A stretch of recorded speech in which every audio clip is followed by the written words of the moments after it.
When a business closes suddenly, it can leave customers in limbo, especially if they have unused gift cards still left to spend.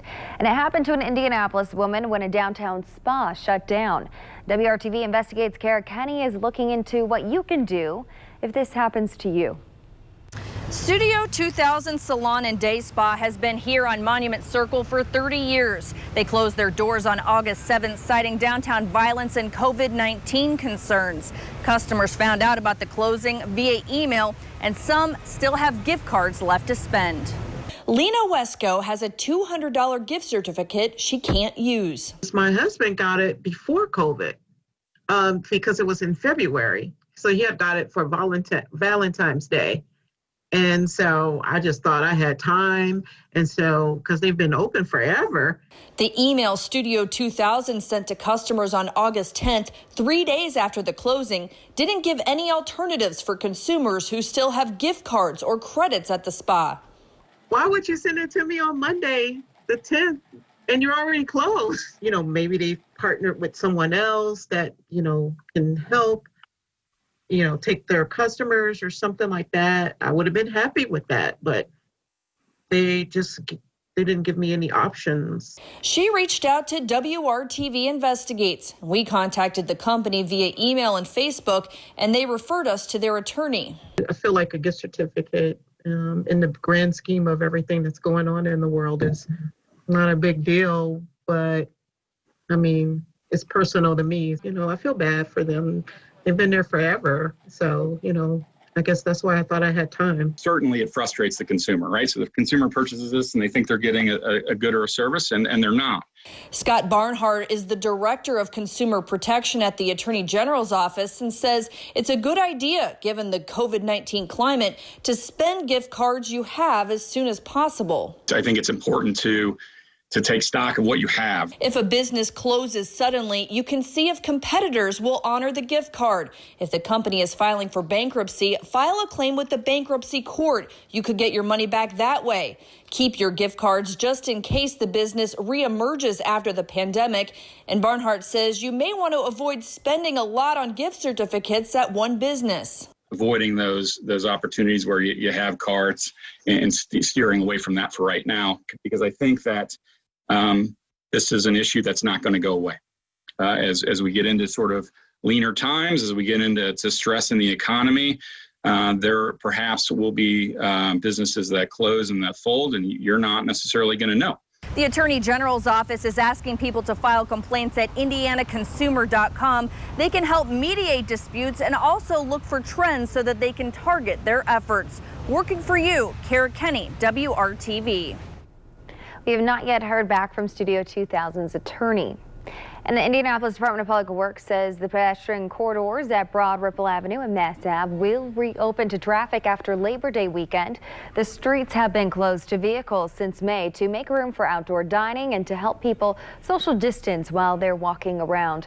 Crews will begin removing barriers from Broad Ripple Avenue on September 8th and will remove barriers from Mass Ave later that week. The temporary pedestrian corridor along Georgia Street downtown between Pennsylvania and Meridian Streets will continue to be closed to traffic. This recovery looks different than anything we've necessarily seen prior. A new plan to help unemployed Hoosiers get back to work is underway in Marion County. It's called the Rapid Reemployment Response Program. This is an online tool created by Employ Indy and Ascend Indiana. We are committed to sharing programs like this through our Hiring Hoosiers initiative. WRTV's Megan Sanctorum explains how this program can help you find a new job and recover from the economic impacts of the pandemic. The program was just announced today. It will be a centralized resource to help people find a path forward, whether that be a new job or training opportunities. As companies close their doors or reduce staff due to the pandemic, many people are finding themselves unemployed. I was like, I can't not have a job, obviously, and it was so unanticipated. Kyra Spears is just one of many in this position. According to Mayor Hogsett, 120,000 people in Marion County filed for unemployment between March and June.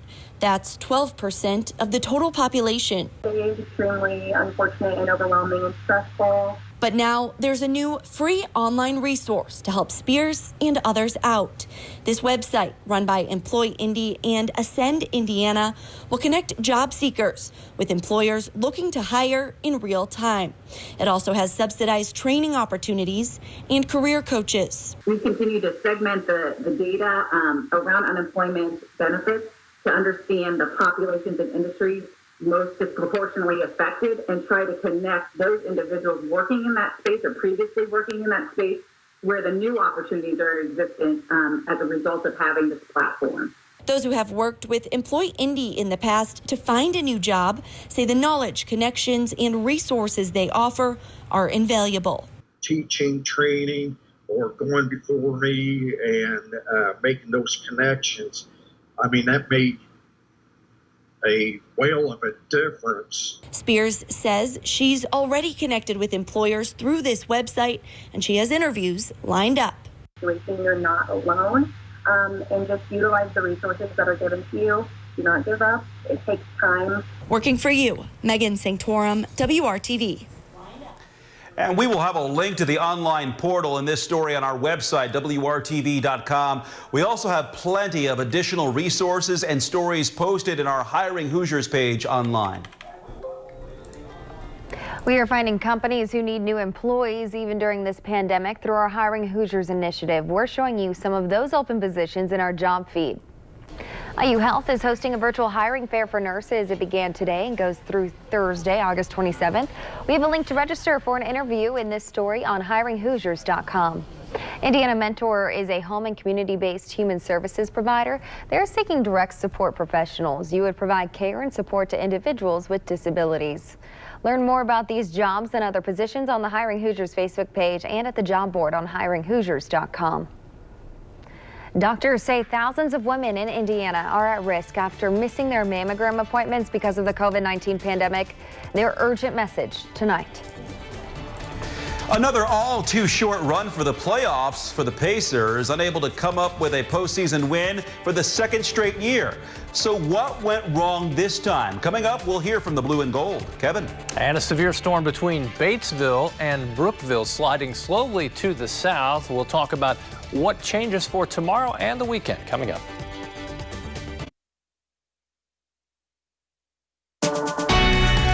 From the station working for you, this is WRTV News at 6, streaming now. Thousands of women across Indiana have missed their yearly mammogram because of the coronavirus pandemic. I found out how those skipped appointments are putting Hoosier women at risk. I'm only seeing 1 to 2 people a week. That means there is a significant number of women out there walking around with breast cancer that they haven't identified it yet because they didn't do their screening. Dr. Erica Giblin says things are getting back to normal at Ascension St. Vincent after coronavirus concerns put a stop to elective procedures back in March. On average at Ascension St. Vincent, Indianapolis, Dr. Giblin says the hospital screens up to 4,000 women a month for breast cancer. COVID changed that. When they did the stay-at-home order, those numbers went down by about 95 to 97%. That's a lot, okay? So now that begs the question, since the stay-at-home order has been lifted, right, are the women coming back through the doors to get their mammograms? Because for that period of time, pretty much nobody was getting a mammogram except if they presented with a lump or something that they were suspicious that was breast cancer. Leanda Walls is a 1-year breast cancer survivor. She is urging women to not wait an extra year to get their mammogram regardless of their risk factors. Since I was 40, I yearly had my checkup, never missed. Every year for 18 years, Leanda has gotten a mammogram and had no issues until 2019. With no family history of breast cancer, they found something in her screening. She was at stage 1. Do not wait. I went yearly every year, but within 1 year, I had breast cancer. So had I missed that next year appointment, it could have went the worst way. It could have been worse. So it's very important to keep checked. Having lost her husband and her 25-year-old daughter in 2014, Leanda will still go into the clinic even during the pandemic to check on her health, not just for herself, but for her family. My children. I have one daughter and 3 grandchildren. And that's what I live for. Dr. Giblin worries too many women are skipping their appointments and missing important diagnosis. 2 to 3 years from now, we think we're going to see a significant number of women presenting with advanced breast cancer because of this pandemic, where they, missed their mammogram. Dr. Giblin is reminding women not to let their concerns about COVID-19 get in the way of their overall health. The hospital is actually one of the safer places to come in to get your routine care. Everybody's wearing a mask. They are cleaning the premises constantly. So if you compare coming into a hospital to get your screening mammogram as compared to going to your local Kroger or Lowe's, hospital is going to be a safer place. So we just want people to understand that it is safe to come in for their screening mammograms. They should not neglect their routine preventative health care, even though there's a pandemic going on. The American Cancer Society says women should have yearly mammograms starting at 45 years old. Kevin. 2 in a row. We made it above 90 degrees today. The string will stay alive tomorrow, and then that should be it as our thunderstorm chances increase. 92 in Lafayette at this hour. We're down 2 degrees in Indianapolis from the afternoon high. All your metro area temperatures within a couple degrees, generally speaking, of 90. As you look at the radar quickly, you see the focus is to the south and east. The other thunderstorms that had been on this broken line of showers and thunderstorms have faded away. Strongest storm continues to sit over Brookville to Batesville, drifting to the south and losing a little steam. King of the Hill tomorrow. Temperatures warmest again, then we slide down, and the more significant change will be felt by the end of the weekend, not just in the temperature, but look at the humidity trend. It stays very humid through Saturday. Actually, Saturday afternoon it'll start to fall, but I think you really feel the impact of that for the second half of the weekend. It will be far more comfortable as the drier air moves in. Rain chances become more widespread Thursday. Friday, likely that we'll see thunderstorms into early Saturday. Why is that? Remnants from Hurricane Laura. Winds are 80 miles per hour right now with Laura. Landfall should occur as we go into the early morning hours